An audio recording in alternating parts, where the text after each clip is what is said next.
You are watching BNS News.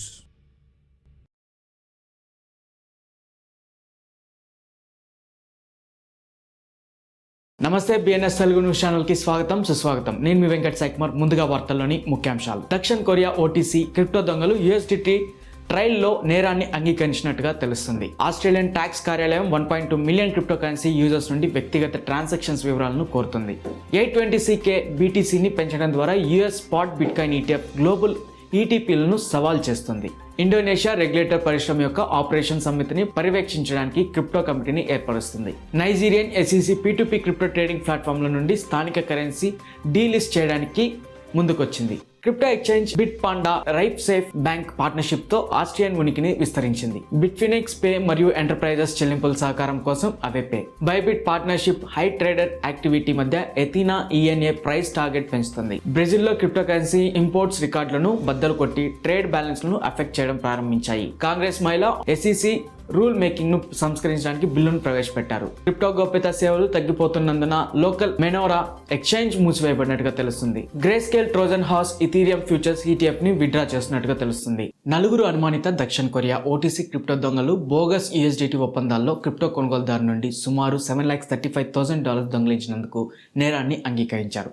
5 వ్యక్తులు మే 7న Incheon జిల్లా కోర్టుకు హాజరైనట్టుగా తెలుస్తుంది. అందరూ క్రిప్టో సంబంధిత దొంగతనం మరియు మోసానికి పాల్పడ్డారని మైల్ కుంగజే మరియు క్యోంగ్లీ ఇల్వో నివేదించినట్టుగా తెలుస్తుంది. క్రిప్టో కరెన్సీ ఎక్స్చేంజ్లు $1.2 మిలియన్ క్రిప్టో కరెన్సీ యూజర్స్ వ్యక్తిగత మరియు ట్రాన్సాక్షన్స్ వివరాలను పంచుకోవాలని ఆస్ట్రేలియన్ ట్యాక్స్ కార్యాలయం నివేదించింది. కొంతమంది యూజర్లు తమ ట్యాక్స్ బాధ్యతలను తెలియకుండానే నేరవేస్తున్నారని రెవెన్యూ కలెక్టర్ గుర్తించారు. US spot bitcoin ETF global BTC ETFలకు గట్టి పోటీనిస్తున్నాయి. ఈ సంవత్సరం జనవరిలో ప్రారంభమైనప్పటి నుండి US కౌంటర్ పార్ట్లు మార్కెట్ నుండి 8,27,000 BTCకి పైగా పెరిగినట్టు తెలుస్తుంది. ఇండోనేషియా కమోడిటీస్ రెగ్యులేటర్ అయిన బపెప్డి క్రిప్టో పరిశ్రమ పర్యవేక్షించడానికి ఒక కమిటీ ఏర్పాటు చేసింది. ఈ కమిటీలో రెగ్యులేటరీ, గవర్నమెంట్ మరియు ఇండస్ట్రీ రిప్రజెంటేటివ్స్ ఉన్నట్టుగా తెలుస్తుంది. Director general of Nigeria securities regulator రాబోయే రోజుల్లో peer to peer crypto currency trading platform నుండి స్థానిక కరెన్సీ తొలగించే ప్లాన్స్ ప్రకటించారు. P2P క్రిప్టో కరెన్సీ వ్యాపారులు స్థానిక కరెన్సీ తారుమారు చేయడాన్ని తొలగించడమే నైరాను డీలిస్ట్ చేయాలనే నిర్ణయం లక్ష్యమని ఆయన స్ట్రాంగ్ గా చెప్పడం జరిగింది. రైఫిషియన్ బ్యాంక్ భాగస్వామ్యంతో బిట్ పాండా యొక్క క్రిప్టో ఆఫర్ వియన్నా దాటి ఆస్ట్రియా అంతటా 55 బ్యాంక్ శాఖలకు విస్తరించబడింది. క్రిప్టో ఎక్స్చేంజ్ దుబాయ్ కార్యాలయాన్ని తెరుస్తుంది.